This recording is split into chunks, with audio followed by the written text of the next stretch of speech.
Юнакам падрабязна распавялі аб дзейнасці і задачах дэпартамента аховы, акцэнтаваўшы ўвагу на сацыяльных гарантыях, кар'ерных перспектывах і умовах службы.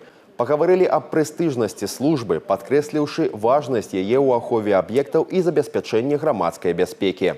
Военнослужащие внутренних войск выполняют те же задачи, что и департамент охраны. И нам проще после прохождения срочной военной службы работать с такой категорией сотрудников.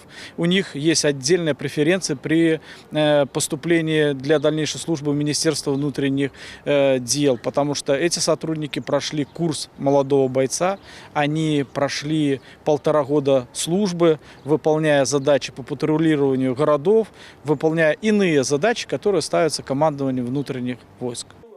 Дэпартамент аховы зацікаўлены ў прыцягненні ў свае шэрагі лепшых выпускнікоў воінскіх часцей, якія валодаюць высокай фізічнай падрыхтоўкай, дысцыплінаванасцю і жаданнем служыць айчыне.